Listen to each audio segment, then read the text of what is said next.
Good morning, student. Beta, my name is Gaurav. Your maths faculty from Vidya Mandir classes Delhi in collaboration Saraswat International School Vapi. बेटा चलिए बात करें probability की. ठीक है. हाँ बेटा, लास्ट क्लास में बेटा हमारा प्रोबेबिलिटी चल रहा था. चलिए बेटा लास्ट क्लास से कंटिन्यू करते हैं. बेटा देखिए, लास्ट क्लास की बात करें तो बेटा हमारा ये वाला क्वेश्चन हो चुका था. ठीक है. चलिए अगले क्वेश्चन की बात करते हैं. आगे 22 हमारी चल रही थी कंडीशनल के अंदर, 22 थ्योरम चल रही थी. ठीक है ना. चलिए क्वेश्चन क्या बोल रहा है बेटा, in a test student either guess copy and he know the answer. ठीक है ना. एक पेपर के अंदर स्टूडेंट्स 3 काम करता है, या फिर तो तुक्का मारता है, या किसी से कॉपी करता है, या उसको पता होता है. ठीक है ना. Answer to a MCQ with 4 choice are correct. एक चॉइस के अंदर 3, मतलब एमसीक्यू के अंदर 4 चॉइस है.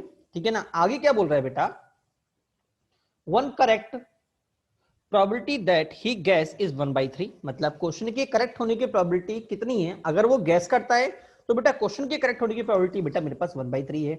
अगर वो कॉपी करता है तो बेटा क्वेश्चन के करेक्ट होने की प्रोबेबिलिटी 1/6 है. ठीक है ना. और अगर उसे आंसर पता है तो बेटा उसके क्वेश्चन के करेक्ट होने की प्रोबेबिलिटी 1/2 है. क्या क्लियर हुआ, नहीं हुआ?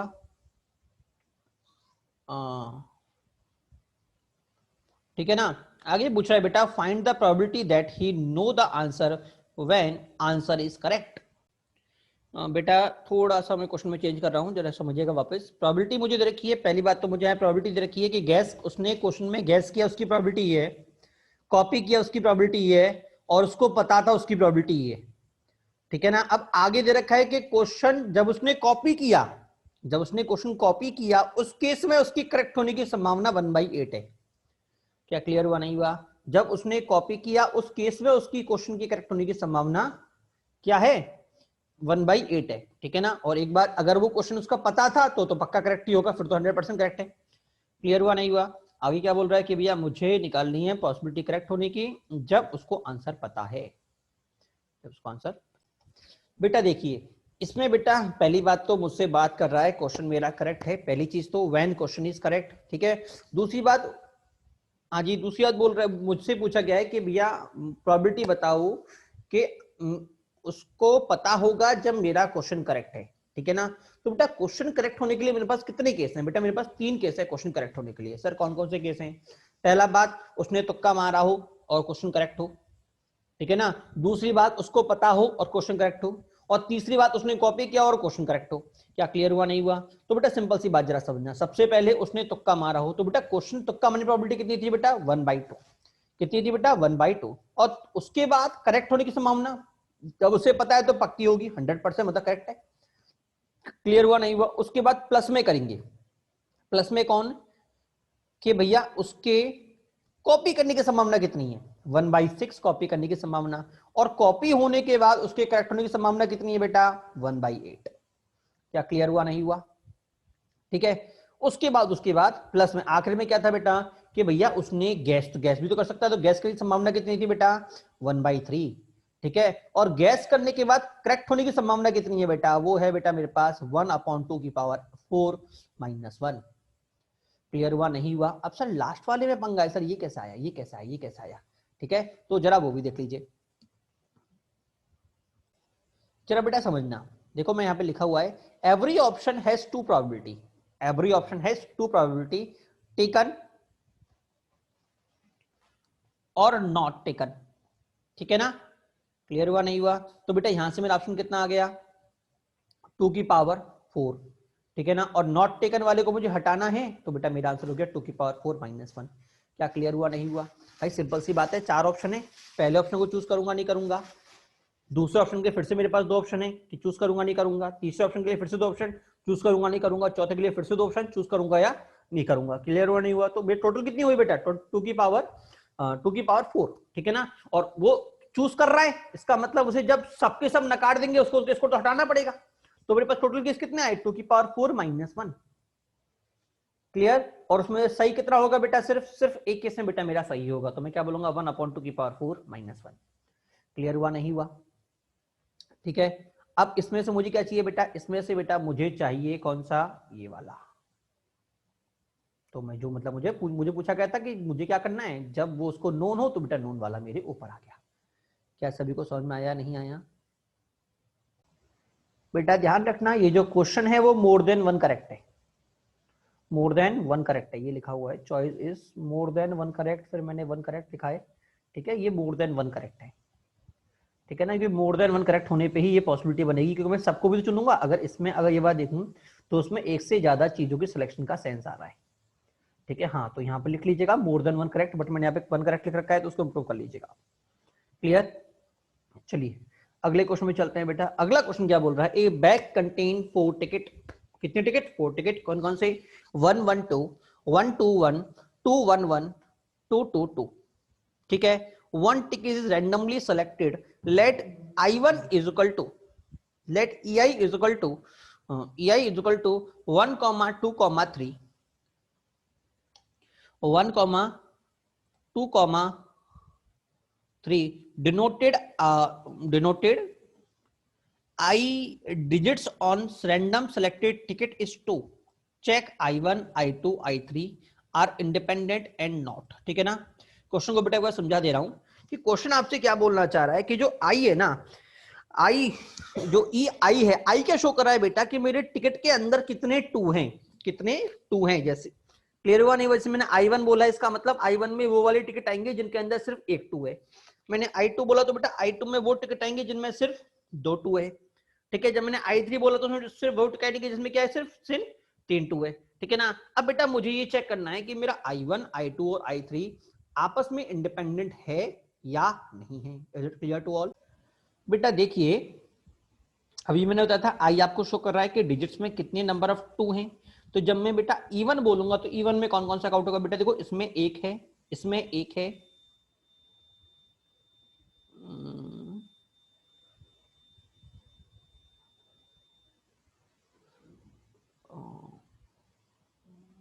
वेट करना बेटा,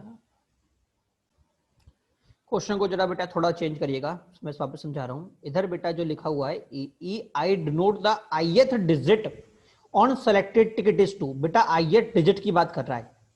हाँ, मैं नंबर ऑफ काउंटिंग ही नहीं, डिजिट की पोजीशन की बात हो रही है, ध्यान रखिएगा, नंबर ऑफ काउंटिंग की बजाय डिजिट्स के पोजीशन की बात हो रही है। क्लियर? जैसे मैं अगर E1 बोलूंगा तो बेटा मैं उनको चूज करूंगा जिसके फर्स्ट पोजीशन पे मेरे पास क्या है, 2 है, ठीक है। तो देखो इसके फर्स्ट पोजीशन पे 2 है और बेटा इसके फर्स्ट पोजीशन पे 2 है, तो मैं क्या बोलूंगा, 2 1 1 और 2 2 2। जब मैं A2 की बात करूंगा इसका मतलब मेरा सेकंड पोजीशन पे 2 होना चाहिए, तो सेकंड पोजीशन पे 2 कहां पे बेटा? इधर है और इधर है, तो मैं क्या बोलूंगा बेटा, 1 2 1 और 2 2 2, ठीक है। और आखिरी क्या हो जाएगा बेटा? आखिरी हो जाएगा थर्ड पोजीशन के लिए तो 1 1 2 और 2 2 2। क्लियर हुआ नहीं हुआ? अब प्रोबेबिलिटी ऑफ E1 कितनी होगी बेटा? टोटल मेरे कितने? 4, इसमें कितने? 2, तो मेरे पास कितने हो गए? 2/4, that is 1/2। Probability of E2 भी 1/2 और प्रोबेबिलिटी ऑफ E3 बेटा मेरे पास 1/2, ठीक है ना। अब बेटा मुझे चेक करना है कि वो इंडिपेंडेंट है कि नहीं है, तो बेटा मैंने आपसे कहा था इंडिपेंडेंट निकालने का पत्रिका क्या था बेटा, कि अगर मेरे पास P of A intersection B, अगर मेरे पास P of A into P of B आ जाता है, P of A into P of B आ जाता है, तो बेटा मेरे पास A और B इवेंट जो होंगे वो क्या होंगे? इंडिपेंडेंट होंगे। क्या सभी को क्लियर हुआ नहीं हुआ? याद है सभी को? ठीक है, तो सबसे पहले निकालो बेटा E इंटरसेक्शन B। अगर मैं E इंटरसेक्शन E2 निकालता हूं तो देखो E1 और E2 में कॉमन कितना जा रहा है? सिर्फ एक जा रहा है, सिर्फ क्या जा रहा है? एक जा रहा है, ठीक है ना। तो बेटा मैं अगर E1 E2 का इंटरसेक्शन निकालता हूं तो मुझे क्या मिलेगा बेटा? 1/2 मिलेगा, 1/4 मिलेगा। क्लियर हुआ नहीं हुआ? अब जरा बेटा एक बार P1 और P2 को मल्टीप्लाई करो तो मुझे क्या मिलेगा बेटा? 1/2 इंटू 1/2 कितना मिला बेटा? 1/4 मिला। इसका मतलब बेटा PE1 intersection E2 is equal to PE1 P2 मिला कि नहीं मिला? और बेटा अगर ऐसा है इसका मतलब मेरा इवेंट क्या है? इंडिपेंडेंट है। Is it clear to all? ठीक है ना। सेम वे बेटा आप निकालेंगे PE2 E1 का, P2 E1 का, तो फिर से आपको 1/4 मिलेगा, ठीक है, क्योंकि फिर से कॉमन आपके पास वो क्या जा रहा है? सिर्फ एक इवेंट कॉमन जा रहा है, ठीक है ना। और टोटल आप इन दोनों का मल्टीप्लाई करते हैं तो 1/2 इंटू 1/2 बेटा फिर से मुझे क्या मिलेगा? 1/4। ये इसका मतलब ये दोनों भी आपस में क्या है? इंडिपेंडेंट है। फिर बेटा मैं निकालूंगा E1 और E3 का, बेटा उसमें भी क्या निकलेगा बेटा? आपका इंडिपेंडेंट निकलेगा। क्या क्लियर हुआ नहीं हुआ? बट बेटा अगर मान लो मैं तीनों का इंटरसेक्शन निकालूं कि भैया इसमें अभी तक मैं निकाला कि E1 E2 इंडिपेंडेंट है, E2 E3 इंडिपेंडेंट है और बेटा E1 और E3 इंडिपेंडेंट है, ठीक है ना। बट अगर मैं तीनों को एक साथ लेता हूं, E1 E2 E3 को अगर मैं लेता हूं तो मुझे क्या मिलेगा? देखो इन तीनों को इंडिपेंडेंट अगर मैं लेता हूं, इंटरसेक्शन लेता हूं, तो बेटा मुझे सिर्फ मिलेगा एक एक और एक, तीनों में सिर्फ एक कॉमन है, तो बेटा इसकी वैल्यू बेटा मुझे मिलेगी वापस 1/4, मिलेगी नहीं मिलेगी, ठीक है ना। बट अगर मैं बेटा P1 into P2 into P3 करता हूं तो मुझे क्या मिलेगा बेटा 1/2 इंटू 1/2 इंटू 1/2 दैट इज 1/8, जो कि मेरा बेटा 1/2 के बराबर नहीं है। इसका मतलब बेटा E1 E2 E3 आपस में म्यूचुअली इंडिपेंडेंट नहीं है। क्या क्लियर हुआ नहीं हुआ? ये पेयर वाइज इंडिपेंडेंट हैं बट तीनों ओवरऑल इंडिपेंडेंट नहीं है। Is it clear to all? चलिए अगला देखिए बेटा, अगला क्या बोल रहा है बेटा, अगला बोल रहा है बाइनोमियल प्रोबेबिलिटी डिस्ट्रीब्यूशन, ठीक है ना, बीपीडी। बीपीडी के बारे में हम थोड़ा बहुत तो ऑलरेडी बात कर चुके हैं, अगर आपको याद हो तो, ठीक है ना। एन टाइम रिपीटेशन वाला केस है, वही हम बता देते हैं। Suppose n event is repeated n time, each trial is independent to one other, ठीक है ना। Each trial give only two outcome, success and failure, ठीक है। सेकंड पॉइंट क्या बोल रहा है, so we connect binomial while specific event take place it called success and if does not take place it's called failure। मतलब अगर मैं किसी पर्टिकुलर इवेंट को सक्सेस बोल रहा हूं तो उसके ना होने को मैं फेलियर बोलूंगा। Then probability of exactly x success, उसको मैं बोलूंगा बेटा px, ठीक है ना। मतलब टोटल इवेंट में से कितनी बार मुझे सक्सेस हुआ उसको मैं क्या बोल रहा हूं, एक्स बोल रहा हूं, ठीक है। तो px कितना हो जाएगा बेटा, ncx q की power n minus x P की पावर x। ये सेम फॉर्मूला हमने आगे टर्म में पढ़ा था, याद हो तो आपको थोड़ी देर पहले, ठीक है। क्लियर हुआ नहीं हुआ? अब बेटा एक बात और ध्यान रखना, ये सर आया कैसे, ये आया कैसे, आया कैसे? तो बेटा एक बात अगर मैं बात करता हूं तो देखो हम एक बात जानते हैं कि कोई भी चीज अगर पहली बार जब मैं करता हूं, ठीक है, जब मैंने पहली बार उसको देखा, पहली बार जब मैंने क्या बोल रहा था, हाँ, कि जब मैं पहली बार क्रॉस करूंगा तो मेरे पास दो ही ऑप्शन होंगे, सक्सेस या फेलियर, होंगे नहीं होंगे? Is it clear to all? Success या फेलियर, मतलब या फिर तो सक्सेस होगा या क्या होगा, फेलियर होगा। क्लियर हुआ नहीं हुआ? मैंने फिर से ट्राई किया तो एक बार किया तो ये वाली पॉसिबिलिटी, फिर से किया तो फिर से वाली प्रोबेबिलिटी, फिर से किया तो फिर से वाली प्रोबेबिलिटी, तो टोटल कितनी बार होगा, एन टाइम होगा, होगा नहीं होगा? तो बेटा यहाँ पे लिखा हुआ है summation i is equal to 0 से लेके n तक p ऑफ xi। इसका मतलब अगर आपको सक्सेस का निकालना है i इज इक्वल टू 0 से n तक, मतलब एक तरह से मैं बोलूं आपका वो प्रीवियस अभी हमने केस पढ़े थे ना आपको एटलीस्ट वाले, ठीक है। मतलब अगर आपसे सब सारे केसों का सम पूछ लिया जाए कि भैया 0 बार सक्सेस किया है, एक बार सक्सेस किया है, 2 बार सक्सेस किया है, 3 बार सक्सेस किया है, 4 बार सक्सेस किया है, अगर आपको सभी को ऐड करना पड़ जाए तो मेरे पास फॉर्मूला क्या होगा, i इज इक्वल टू 0 से n तक p of xi is equal to summation x is equal to 0 से लेकर n तक nc। अब इसकी जगह क्या फॉर्मूला पुट कर दूं, ये फॉर्मूला पुट हो गया। तो बेटा ये क्या होता है बेटा, ये बेटा मेरे पास होता है p प्लस क्यू की होल की पावर n, और बेटा इसकी वैल्यू कितनी होती है बेटा 1 टू द पावर n। बेटा ये कितना आ गया 1। Is it clear to all? क्या ये वाला कौन सा समझ में आया, नहीं आया? चलिए आगे बढ़ते हैं। आगे बेटा हमें क्या बोल रखा है, अगला क्वेश्चन हमें दे रखा है on average, on an average out of 10 ship 1 is randomly drawn, then what is the probability that out of 5 ship at least 4 reach safely, at least 4 reach safely? बेटा देखिए मैंने सिंपल सी बात आप बोली कि हमें बोल रखा है on an average out of 10 ship 1 is drawn, ठीक है। इसका मतलब 10 में से एक शिप डूब जाता है, ठीक है। कितने नहीं डूबते बेटा, 9 नहीं डूबते। तो बेटा पार करने की, सक्सेस होने की प्रोबेबिलिटी कितनी है बेटा 9/10। क्या सभी को क्लियर हुआ नहीं हुआ? सक्सेस की प्रोबेबिलिटी कितनी होगी बेटा 9/10, और फेलियर की कितनी होगी बेटा फिर 1/10। क्या ये बात सभी को समझ में आई नहीं आई? अब बेटा एग्जामिनर बोल रहा है कि भैया मैंने 5 शिप भेजे, कितने शिप भेजे 5, इसका मतलब n कितना हो गया 5, ठीक है। उसमें से एटलीस्ट 4 तो पहुंचने ही चाहिए, इसका मतलब x बेटा मेरे पास आ चुका है 4 और 5, 4 और 5। तो 4 के लिए मैं क्या बोलूंगा बेटा, मैं बोलूंगा 5c4 9/10 की पावर 4 इंटू 1/10, प्लस में कौन सा, ये किसका है बेटा 4 के लिए, प्लस में 5c3 9/10 की power 5 into 1/10। Is it clear to all? चलिए अगले क्वेश्चन में चलते हैं। अगला क्वेश्चन है बेटा pair of dice thrown 6 time getting doublet considering success. पहला बोल रखा है नो सक्सेस, दूसरा बोल रखा है एक्जैक्टली 1 सक्सेस, तीसरा बोल रखा है एटलीस्ट 1 सक्सेस, और चौथा बोल रखा है बेटा एटमोस्ट 1 सक्सेस। अगर आपको याद हो तो हमने ये वाला क्वेश्चन शायद कर रखा है, ठीक है। ये वाला क्वेश्चन हम ऑलरेडी कर चुके हैं। Is it clear to all? चलिए आगे बढ़ते हैं। अगला क्वेश्चन देखिए बेटा, अगला क्वेश्चन क्या बोल रहा है, हाँ ये थोड़ा मजेदार क्वेश्चन है। A dice is rolled 6 time if number is multiple of 3 is success. अगर आपने एक डाइस को 6 बार रोल किया है, ठीक है, अगर आपके पास 3 मल्टीपल ऑफ 3 आया बेटा, तो आपने उसको सक्सेस माना है। क्या माना है उसको आपने? सक्सेस माना है। ठीक है, तो ए में निकालना है बेटा 5 सक्सेस, बी में निकालना है एटलीस्ट 5 सक्सेस, सी में निकालना है एटलीस्ट 1 सक्सेस, और बेटा डी में निकालना है बेटा 3rd success in 4th trial. बेहतरीन, डी ऑप्शन बेहतरीन क्वेश्चन है। 3rd success in 4th trial. ई क्या बोल रहा है बेटा? Maximum 5 success, maximum 5 success. चलिए बात करते हैं ना बेटा। देखिए पहली बात तो इसने बोल रहा है कि मैं सक्सेस मान रहा हूं मल्टीपल ऑफ 3 को, इसका मतलब 3,4। सक्सेस की क्या रेट होगी बेटा? 2/3, दैट इज 1/3 सक्सेस हो गया। फेलियर हो गया बेटा 2/3, ठीक है ना। पहला क्या बोल रहा है बेटा? पहला बोल रहा है कि भैया मुझे 5 सक्सेस चाहिए, इसका मतलब x इक्वल टू 5, तो मैं क्या बोलूंगा 65 1/3 की पावर 5 और 2/3 की पावर 1, ठीक है। याद है ना, सक्सेस की पावर x और फेलियर की पावर n-x, ठीक है ना। अच्छा अगला क्या बोल रहा है बेटा? एटलीस्ट 5 सक्सेस, मतलब 5 या 5 से बड़ा, तो मैं क्या बोलूंगा x इक्वल टू 5 और x इक्वल टू 6 दोनों काउंट हो जाएंगे, ठीक है ना। तो 5 का तो मैं निकाल ही चुका हूं अभी। 6 का क्या हो जाएगा बेटा? 66 1/3 की पावर 6 इंटू 2/3 की पावर 0। क्लियर वानी हुआ। अगला क्या बोल रहा है बेटा? At least 1 success. तो बेटा एटलीस्ट के लिए मैंने आपसे कहा था टोटल माइनस नन, टोटल कितना होगा बेटा? 1 होगा। नन कितना होगा बेटा? x की पावर 0। अच्छा टोटल 1 क्यों होगा? अभी तो बताया था मैंने फॉर्मूला समेशन वाला, ठीक है ना। हाँ तो मुझे क्या मिल गया बेटा? 1 माइनस 60 1/3 की पावर 0 2/3 की पावर 6, ठीक है। अगला क्या था बेटा? अगला देखिए बेटा, अगला आपसे बोल रहा है D 3rd success in 4th trial.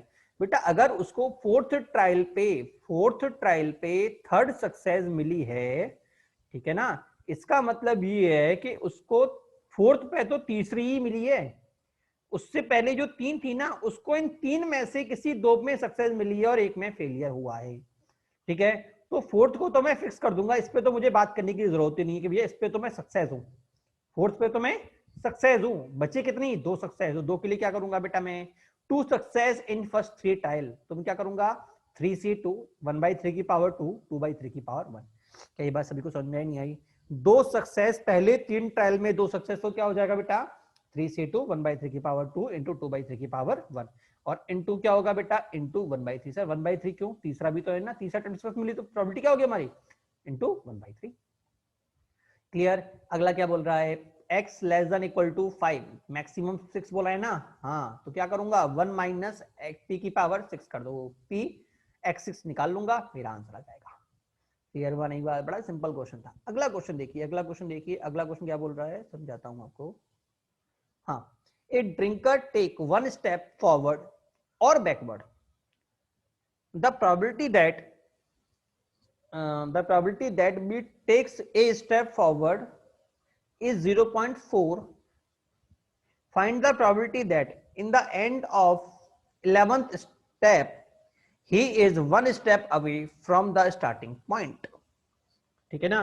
Question को जरा समझना, क्वेश्चन क्या बोलना चाह रहा है। क्वेश्चन आपसे ये बोलना चाह रहा है बेटा कि एक आपका शराबी आदमी है, ठीक है ना, वो भाई साहब टल्ले नशे में, ठीक है, तो वो बोल रहा है कि वो एक स्टेप आगे जाता है तो कभी एक स्टेप पीछे आता है।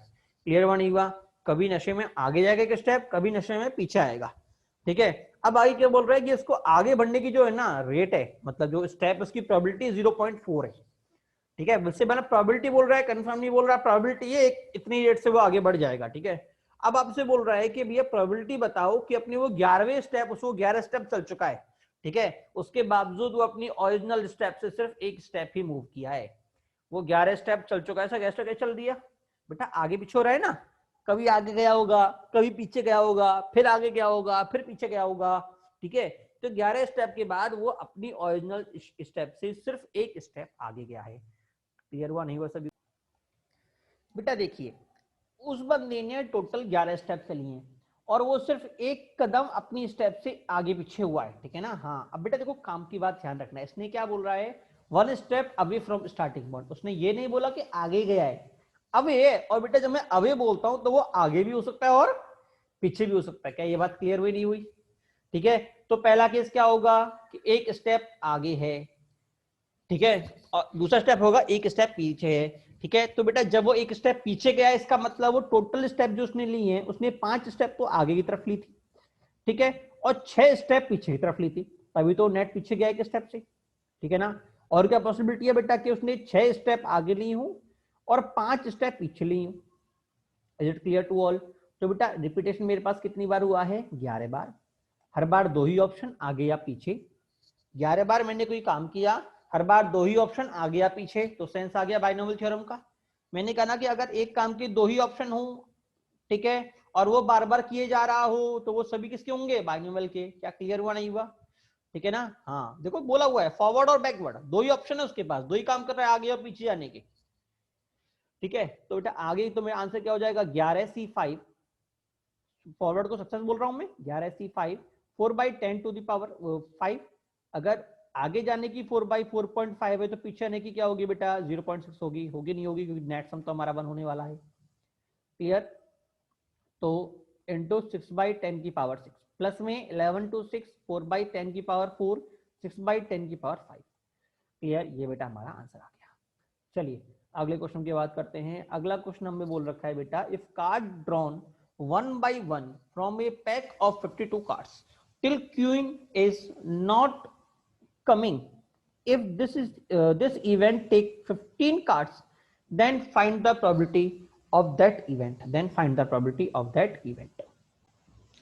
बेटा देखिए हम देखें तो क्वेश्चन बोल रहा है कि वो एक एक करके कार्ड को ड्रॉ कर रहा है, ठीक है, और कार्ड को चेक कर रहा है कि क्वीन आई कि नहीं आई, ठीक है ना। तो पहला कार्ड ड्रॉ करेगा तो दो ऑप्शन होंगे, या फिर तो क्वीन आएगी या नहीं आएगी, ठीक है ना। फिर से कार्ड ड्रॉ करेगा, फिर से चेक करेगा क्वीन आएगी या नहीं आएगी, फिर से कार्ड ड्रॉ करेगा, फिर चेक करेगा क्वीन आएगी या नहीं आएगी। तो बेटा क्वीन, अगर क्वीन आ गई तो सक्सेस इवेंट हो गया, ठीक है। अभी एग्जामिनर बोल रहा है कि 15 कार्ड निकालने के बाद इवेंट को मेरा सक्सेस मिल रहा है, ठीक है। तो देखो पहली बात तो प्रोसेस में रिपीटेशन का सेंस आ रहा है, लगातार एक काम हो रहा है, ठीक है। और उसमें फिर से दो चीज हो रही है, सक्सेस और फेलियर, अगर आया तो सक्सेस, नहीं आया तो फेलियर। क्या क्लियर हुआ नहीं हुआ? और मैंने कहा था कभी भी अगर कोई भी इवेंट रिपीट होने का सेंस लगे तो सीधे बाइनरी में लगा लो, ठीक है ना। तो सक्सेस क्या होगी बेटा? जब क्यून आए तो क्यून की प्रोबेबिलिटी क्या होती है? 4/52, दैट इज 1/13, और फेलियर की क्या होगी बेटा? 12/13, ठीक है। अब बेटा ये बोल रहा है कि 15 पे जाके वो सक्सेस उसे मिली है, इसका मतलब बेटा 14 तक उसे कोई भी सक्सेस नहीं मिली थी, 14 तक नो सक्सेस। तो मैं क्या बोलूंगा? 14C0 Q की पावर 0 P की पावर 0 Q की पावर 14। क्या सभी को समझ में नहीं आया? पहला इवेंट ही फेलियर, दूसरा ही फेलियर, तीसरा ही फेलियर, ठीक है ना। और लास्ट के लिए क्या हो जाएगा बेटा? लास्ट में सक्सेस मिला, ठीक है। तो लास्ट में क्या हो जाएगा बेटा? इंटू पी, ये पी है बेटा, ध्यान रखना, लास्ट में क्या हो जाएगा? Into p. Is it clear to all? चलिए आगे बढ़ते हैं बेटा। देखिए अगला क्या है बेटा? फॉर मीन्स, बेटा ध्यान रखना ये सिर्फ मीन्स के अंदर ही आता है, ये जो चीज मैं आपको बताने वाला हूँ।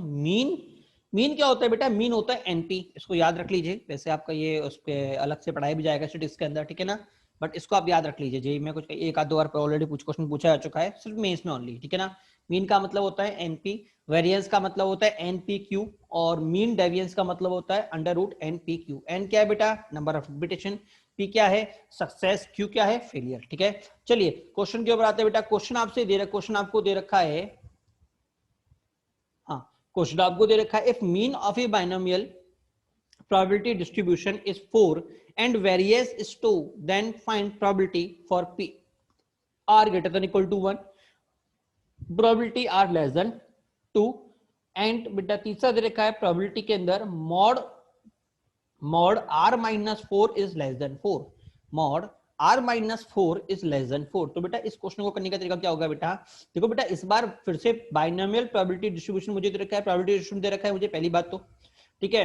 और दूसरा बेटा मुझे इस बार एन पी और क्यू ना देके बेटा उसने मुझसे बात जो की है वो की है बेटा किसके टर्म में? प्रोबेबिलिटी के वो वेरिएंस के टर्म में बात की है। देखो ये रहा मेरा, वेरिएंस के टर्म में बात की है, और किसके टर्म में बात की बेटा? उसने बेटा किसकी? मीन के टर्म में बात की है। क्लियर? तो बेटा आपका पहला काम क्या होगा बेटा कि मैं इसको एन निकालूं, पी निकालूं और क्यू निकालूं, और बेटा उसके बाद में क्या लगे बेटा? उसके बाद हम अपना बाइनोमियल डिस्ट्रीब्यूशन लगा दें। Is it clear to all? बेटा देखिए पहली बात तो मैंने आपसे कहा था कि हमें एन पी निकालना पड़ेगा। तो देखो मुझे मीन क्या दे रखा है? 4 दे रखा है, दैट इज एन पी बेटा मुझे दे रखा है 4, ठीक है। और वेरिएंस क्या दे रखा है बेटा, वेरिएंस मुझे दे रखा है 2, दैट इज एनपी क्यू बेटा मुझे दे रखा है 4। तो बेटा मैं एनपी को उठा के यहां से यहां डाल दूंगा, क्लियर। तो बेटा मेरा क्यू कितना आ गया बेटा 2/4, तो बेटा ये कितना आ गया 1/2, ठीक है। और बेटा मैं जानता हूँ p प्लस क्यू कितना होता है 1, तो अगर बेटा क्यू मेरा 1/2 आया है तो p भी कितना हो जाएगा बेटा 1/2, क्योंकि मैं जानता हूँ दोनों का सम मेरा 1 होना चाहिए, ठीक है ना। अब बेटा देखो मेरा p निकल चुका है, क्या मेरा n निकल जाएगा, n into 1/2 is equal to 4, that is n is equal to 8, clear. अब बात करते हैं, पहला बोल रहा है p r is greater than equal to 1, तो अगर मुझे ग्रेटर देन इक्वल टू 1 निकालना तो मैं क्या करूंगा, सिंपल सी बात है बेटा, ये होगा ना एटलीस्ट 1 वाला केस हो गया, एटलीस्ट 1, तो टोटल माइनस नन, तो मैं क्या करूंगा बेटा 1 माइनस पी आर जीरो, ठीक है ना, आर जीरो आपको खुद निकालना है, ठीक है। दूसरा है बेटा आर लेस देन 2, बेटा लेस देन 2 होने का मतलब है बेटा 0 और 1, 2 को काउंट नहीं करूंगा, लेस देन 2 बोला हुआ है, ठीक है। 0 और 1 आगे खुद करना है बेटा। तीसरा जो है वो जरा समझना बेटा, जब बेटा मैं मॉड को ओपन करूंगा तो मुझे क्या मिलेगा बेटा -4 से 4 तक। अगला काम पूरे में बेटा, पूरे में +4 करते मुझे क्या मिल गया बेटा आर बेटा 0 से लेके 8 तक, ठीक है ना। बट काम की बात 0 पे और 8 पे इक्वल का साइन नहीं है, टोटल मेरी एन की वैल्यू 0 8 तक ही तो है, मतलब 0 1 2 3 4 5 6 7 8, ठीक है। और ये जो बोल रहा है, ये बोल रहा है 0 से लेके 8 तक, 0 और 8 इंक्लूड नहीं है, इसका मतलब इसको चाहिए 1 2 3 आर इज इक्वल टू 1 2 3 4 5 6 7, 0 और 8 नहीं चाहिए, तो मैं क्या करूंगा बेटा टोटल में से P0 और P8 को माइनस कर दूंगा। क्या सभी के समझ में आया, नहीं आया? अगला क्वेश्चन बेटा क्या बोल रहा है, अगला क्वेश्चन बोल रहा है how many time we throat a coin such that probability of head is more than 90%। बेटा अगर आपको ध्यान हो, सेम इस तरह का क्वेश्चन हमने ऑलरेडी पहले कराया हुआ है, ठीक है ना।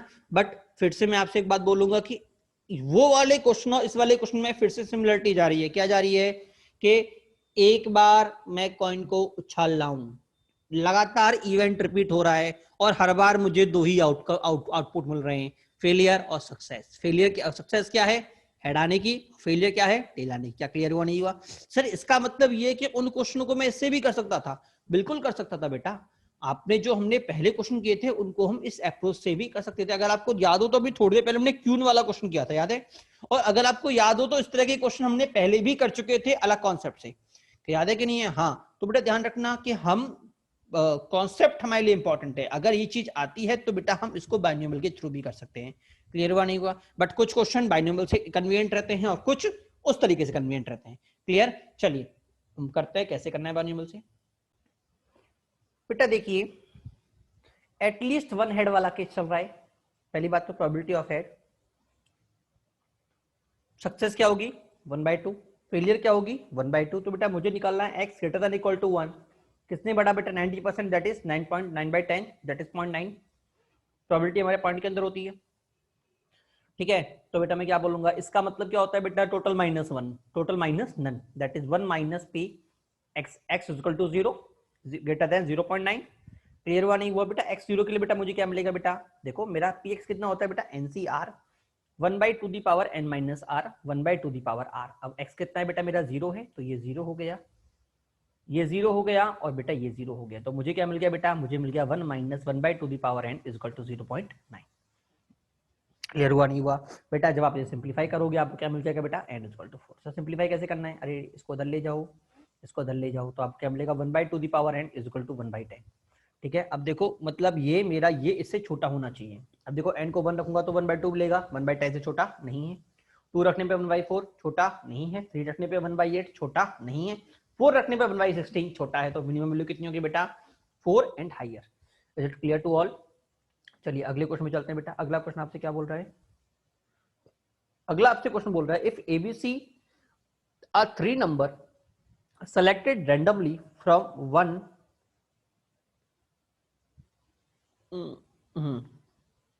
from 1, 2, 3, 4, 5 with replacement, then find the probability of a plus b a into b plus c is even।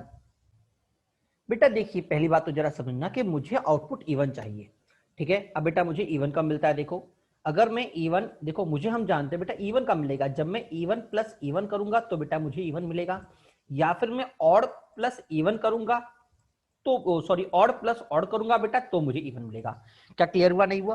But बेटा इन दोनों में से एक नंबर दो चीजों का मल्टीपल है, मतलब जो ए बी है बेटा वो मेरा एक दो चीजों का मल्टीपल है। ठीक है, तो अब देखो बेटा दो चीजों का मल्टीपल इवन कब हो सकता है बेटा?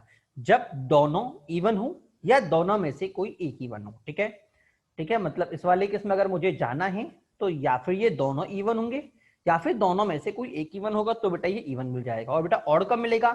जब ये दोनों ऑड होंगे। तो मेरे पास टोटल कितने केस आए बेटा? Even into even plus even, और even into odd plus even, और odd into odd plus odd.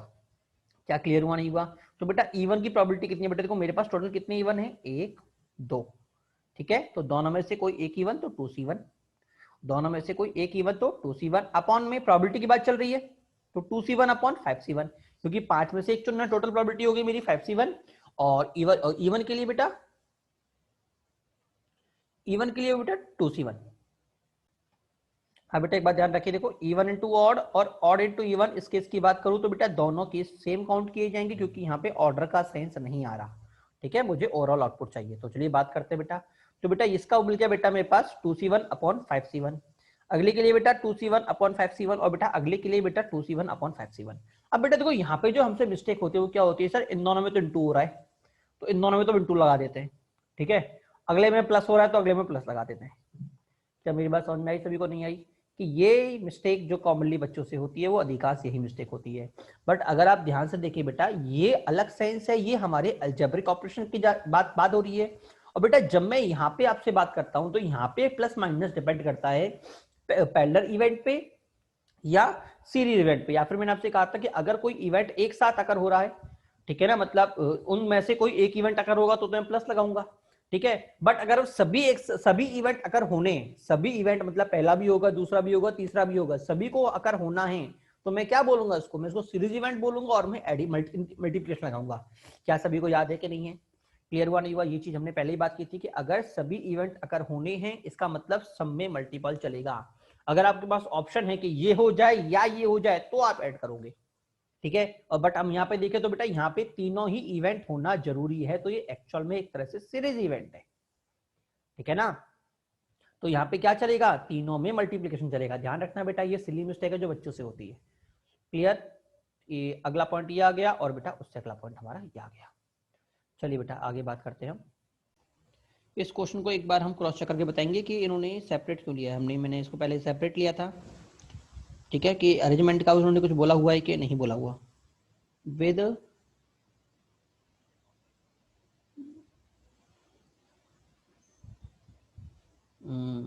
दो मिनट रुकिए बेटा। देखिए इसमें एक चीज ये भी हो सकती है कि मैं ए और बी को डिफरेंट ले लूं, ए और बी को, क्योंकि मैं इवन ऑड की बात चल रहा हूँ। इस पेयर के अंदर मैं इवन ऑड अलग लेता हूँ और इस पेयर में इवन ऑड अलग लेता हूँ, तो बेटा ये दोनों के अलग काउंट किए जाएंगे। ठीक है, बट फिर भी हम एक बार क्रॉस चेक करके नेक्स्ट क्लास में इसको डिस्कस कर लेंगे। ठीक है ना, चलिए आगे बढ़ते हैं। अगला क्वेश्चन मुझे दे रखा है बेटा, क्या बोल रखा है? हाँ, probability of four event, probability of four event आपको ये रखा है A intersection B comma A comma B comma A union B are in AP. Probability of second term is common difference of AP, then relate probability for event A and B are. देखो बेटा examiner क्या बोल रहा है?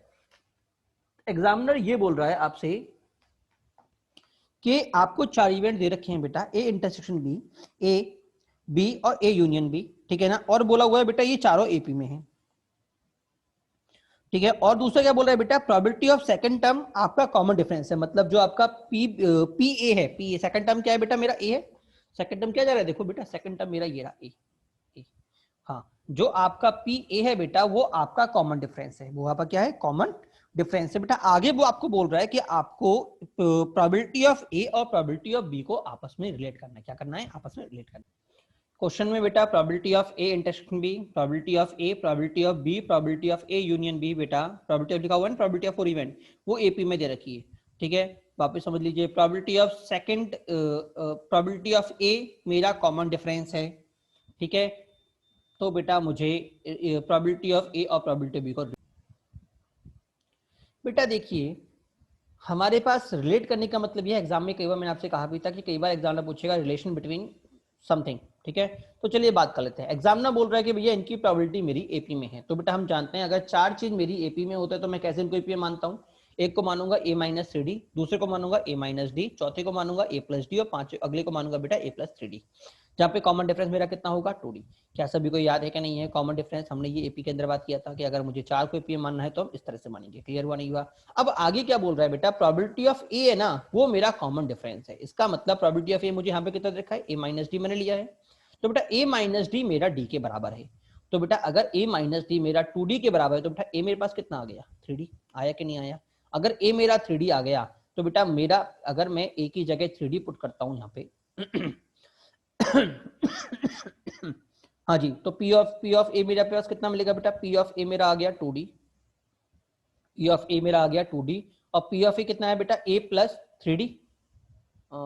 मुझे क्या निकालना है, probability of B, probability of B कितना है बेटा, प्रोबेबिलिटी ऑफ बी मेरे पास आएगा ए प्लस डी, ये मैंने थोड़ा मिस्टेक किया है, प्रिंट किया है, थोड़ा सुधार लीजिएगा, ए प्लस डी, ठीक है। ए की वैल्यू कितनी रखी बेटा 3D, तो 3D प्लस डी कितना हो गया बेटा, ये हो गया मेरे पास 4D, कितना हो गया बेटा 4D। Is it clear to all? बेटा अगर मैं देखता हूं तो पी ए मेरा आ रहा है 2D, पी बी आ रहा है मेरा 4D, तो आपस में रिलेशन क्या हो गया बेटा, मेरे पास हो गया P B is equal to twice of P B is equal to twice of P B. Is it clear to all? अगला क्वेश्चन बेटा हमें दे रखा है, mister A is wine taster, ठीक है। हाँ, when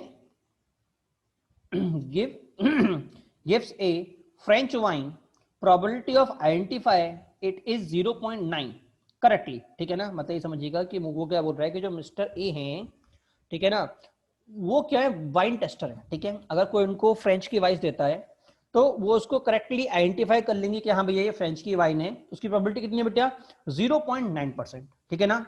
and will be mistaken to Californian, ठीक है। इसका मतलब ये कि जब उनको हम फ्रेंच की वाइन देंगे तो वो 0.9 केस में उसको करेक्टली आइडेंटिफाई कर लेंगे, ठीक है। And will be mistaken to Californian, ठीक है, मतलब 0.9 तो करेक्टली आइडेंटिफाई कर लेंगे और अगर मिस्टेक हुई ना तो क्या आइडेंटिफाई करेंगे, 0.1% संभावना होगी कि वो फ्रेंच वाइन को कैलिफोर्नियन वाइन बोल दें। Is it clear to all? वापस बोल दे रहा हूं, लैंग्वेज समझिएगा। एग्जामिनर बोल रहा है कि अगर फ्रेंच वाइन देते हैं तो वो 0.9 टाइम पे वो उसको करेक्टली फ्रेंच वाइन बोल देते हैं, ठीक है। बट कई बार मिस्टेक से वो उसको बजाय फ्रेंच के कैलिफोर्नियन वाइन में भी कंफ्यूज हो जाते हैं। क्लियर? अगला क्या बोल रहा है बेटा, when A Californian wine, when given Californian wine is identify correctly 0.8%। अच्छा जब उनको कैलिफोर्नियन वाइन दी जाती है तो बेटा वो 0.8% केस में उसको करेक्टली आइडेंटिफाई कर लेते हैं, ठीक है। बट बचे हुए मतलब बट वो कई बार फ्रेंच वाइन होने में कंफ्यूज हो जाते हैं कि हो सकता है ये फ्रेंच वाइन हो। क्लियर हुआ नहीं हुआ? आगे क्या बोल रहा हुआ है बेटा, 10 unlabelled glass of wine out of 3 are French and 7 are Californian. आप उनको, हमारे पास 10 अनलेबल्ड मतलब उन पे लेबल नहीं किया हुआ ग्लास रखे हुए हैं, जिनमें से 3 तो आपके फ्रेंच है और 7 बेटा मेरे कैलिफोर्नियन है।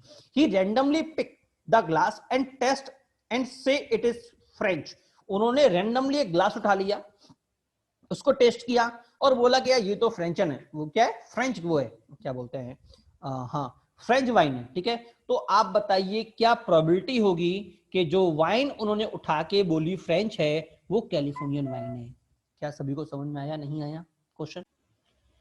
बेटा पहले तो क्वेश्चन को समझो, क्वेश्चन क्या बोलना चाह रहा है। क्वेश्चन ये बोलना चाह रहा है कि बंदे ने, देखो मैंने कहा ना इवेंट समझिए, इवेंट की क्या सेंस आ रहा है। पहला बात जा रहा है कि उसने बोला क्या है, फ्रेंच बोला है, और क्या बोल रहा है, दूसरी बतानी है कि प्रोबेबिलिटी बतानी है वो फ्रेंच ना हो गए कैलिफोर्नियन हो। तो बेटा उसने फ्रेंच कितने केस में बोल सकता है? पहला केस होगा कि भैया मेरी वाइन फ्रेंच होगी और मैंने फ्रेंच बोला है। क्या क्लियर हुआ नहीं हुआ? दूसरा केस होगा मेरी वाइन कैलिफोर्नियन होगी और मैंने फ्रेंच बोला है। क्या क्लियर हुआ नहीं हुआ? तो ये दो केस को मुझे ऐड करना है, तो ये तो मेरे डिनोमिनेटर में आएंगे। और ऊपर क्या चाहिए बेटा, ऊपर मुझे कैलिफोर्नियन वाला वो चाहिए जब कैलिफोर्नियन थी और मैंने फ्रेंच बोला है। क्या समझ में आया नहीं आया? चलिए बात करते हैं, पहले नीचे का निकालते हैं। जब फ्रेंच थी और मैंने फ्रेंच बोला, जब फ्रेंच थी और मैंने फ्रेंच बोला, तो बेटा अगर फ्रेंच थी तो उसका चुनाव जो चुना जाएगा वो फ्रेंच में से चुना जाएगा। क्लियर हुआ नहीं हुआ? तो फ्रेंच हमारे पास है कितनी, 3 है, तो मैं क्या बोलूंगा 3C1, 3C1 इनटू कितना हो जाएगा बेटा 0.9। सर 0.9 क्यों? क्योंकि बेटा करेक्ट संभावना बोलने कितनी है, फ्रेंच को करेक्टली गैस करने की संभावना कितनी है बेटा 0.9। Is it clear to all? ठीक है, अब मैं बात करूंगा कैलिफोर्नियन की। कैलिफोर्नियन कितनी है बेटा 7, 7 में से एक का चुनाव 7C1। ठीक है, बट बेटा इधर मैंने मिस्टेक की है, सही नहीं बोला, तो मैं बजाय 0.8 में तो वो करेक्ट बोल रहा था, तो मैं किसे चुनूंगा, बचा हुआ पार्ट 0.2, क्योंकि उसने गलती की है। क्या क्लियर हुआ नहीं हुआ? तो 2 हो जाएगा 0.2। ठीक है, तो ये तो आ गया मेरा टोटल। ऊपर क्या आने वाला है Californian, that is 7C1 into 0.2 upon 7C1 into 0.2 plus 3C1 into 0.9। अगला क्वेश्चन क्या बोल रहा है बेटा, अगला क्वेश्चन हमसे बोल रहा है, हाँ, 7 random persons, from the 7 random persons the probability of 3 are born on Wednesday, 7 are on Tuesday and rest are on Sunday is k upon 76, is k upon 76। आपसे पूछा गया है फाइंड के, फाइंड के। चलिए बेटा देखो, अगर हम बात करते हैं, आपसे क्या बोला है, 7 रैंडम पर्सन से आपको प्रोबेबिलिटी निकालनी है कि 3 बॉर्न हुए वेडनेसडे को, 2 बॉर्न हुए ट्यूसडे को, ठीक है ना, बाकी बॉर्न हुए बेटा संडे को। ठीक है, तो पहली बात तो बेटा 7 में से किसी 3 को चूज कर लूंगा। वो कौन से दिन बॉर्न हुए बेटा, सबके सब पर्टिकुलर किस दिन बॉर्न हुए हैं, किस दिन बॉर्न हुए हैं, वेडनेसडे को, मतलब सिर्फ एक दिन पर्टिकुलर दिन फिक्स है, इंटू 1 हो जाएगा। ठीक है ना। अच्छा बेटा जब मैं इसकी प्रोबेबिलिटी की बात करूंगा तो हर एक की प्रोबेबिलिटी कितनी होगी बेटा 1/7 1/7 1/7। सर 1 क्यों, क्योंकि वेडनेसडे, और 7 क्यों, 7 दिन होते हैं, तो हर एक के लिए 1/7 1/7 1/7। बच्चे कितने लोग 4, 4 में से 2 कब हुए बेटा वेडनेसडे को, तो 4C2, 4C2। ठीक है ना, उनके लिए बेटा फिर से ट्यूसडे फिक्स है, तो 1/7 1/7 दोनों के लिए 1/7 इंटू 1/7। और आखिरी 2 कब हुए बेटा संडे को, तो 2C2, और बेटा उनके लिए फिर से बेटा 1/7 और 1/7। क्या क्लियर हुआ नहीं हुआ? दोनों को सॉल्व करिए, आपका आंसर आएगा 30/7 की पावर 6। ठीक है, अब बेटा यहाँ पे ध्यान रखिएगा, अगर यहाँ पे मान लो वो कर देता कि जो बाकी 2 हैं, बाकी 2 rest are born on Sunday और सैटरडे बोल देता, संडे और सैटरडे, ठीक है ना, तो बेटा यहाँ पे 1/7 की जगह 2/7 आया था, तो ये बात ध्यान रखिएगा। ठीक है ना, हाँ इजी क्वेश्चन, अच्छा क्वेश्चन। बट फिर से चलिए अगले क्वेश्चन चलते हैं। अगला क्वेश्चन क्या बोल रहा है, हाँ अगला क्वेश्चन आपसे बोल रहा है बेटा 1 to 9 numbers is written on 15 coupons, is written on 15 coupons, 7 coupons is selected with replacement। आपको 15 कूपन दे रखे हैं, 15 कूपन में 1 से 9 तक के नंबर लिखे हुए हैं, आपने रेंडमली 7 कूपन को सिलेक्ट किया। Probability that largest number appear on selected coupon is 9। अब आपको प्रोबेबिलिटी बतानी है कि जो लार्जेस्ट नंबर आपका अपीयर हुआ है किस पे, उन कूपनों पे, वो क्या है 9 है। It clear to all? चलिए बात करते हैं बेटा। देखिए क्वेश्चन को जरा बेटा समझना, क्वेश्चन आपसे बोल रहा है कि मेरा लार्जेस्ट नंबर है ना, प्रोबेबिलिटी बताओ कि लार्जेस्ट नंबर 9 होना चाहिए, मतलब ऊपर आपका सिर्फ वो 9 वाले नंबर का केस आएगा और नीचे सारे नंबर का केस आएगा। ठीक है, नीचे सारे नंबर का केस आएगा, ऊपर वाला बेटा 9 नंबर का केस आएगा। ठीक है, तो पहले कूपन पे मेरे पास कितने ऑप्शन अवेलेबल है बेटा, पहले कूपन पे बेटा मेरे पास ऑप्शन अवेलेबल है 9। ठीक है, दूसरे के लिए भी 9, तीसरे के लिए भी 9, चौथे के लिए भी 9। क्या क्लियर हुआ नहीं हुआ? तो टोटल कितने कार्ड है 7, तो बेटा नीचे मेरे पास क्या आएगा 9 की power 7। Is it clear to all? अब हम बात करते हैं बेटा ऊपर ऊपर, तो बेटा मैं क्या करूंगा, पहले तो निकालूंगा 9। मैंने क्या किया देखो, अगर देखो मुझे लार्जेस्ट 9 वाला नंबर चाहिए, तो बेटा सिंपल सी मैंने क्या किया, मैंने सबसे पहले 9 to the power 7 करके वो सारे नंबर लिख दिए जो जिनमें 1 से लेके 9 तक आएंगे। क्लियर हुआ नहीं हुआ? बेटा आगे मैंने -8 to the power 7 कर दिया। सर 8 to the power 7 क्यों? क्योंकि बेटा देखो देखो लार्जेस्ट नंबर इज फ्रॉम 1 से लेके 9 तक 7 कार्ड में, पहले ये लिया। ठीक है, उसके बाद बेटा मैंने 1 से लेके 9 की बजाय 1 से लेके 8 तक के सारे नंबर ले लिए। ठीक है, और 1 से लेके 9 तक के नंबरों में से 1 से लेके 8 तक के नंबर अगर मैं माइनस कर दूंगा तो मेरे पास क्या बचेगा, सिर्फ 9 वाले नंबर बचेंगे। बचेंगे नहीं बचेंगे, तो मेरा आंसर क्या आ गया 9 to the power 7 माइनस 9 to the power 7 माइनस 8 to the power 7 upon 9 to the power 7। Is it clear to all? चलिए बेटा आज की क्लास में यहीं पे खत्म करते हैं, अगली क्लास में यहीं से हम कंटिन्यू करेंगे। चलिए ओके बाय टू ऑल।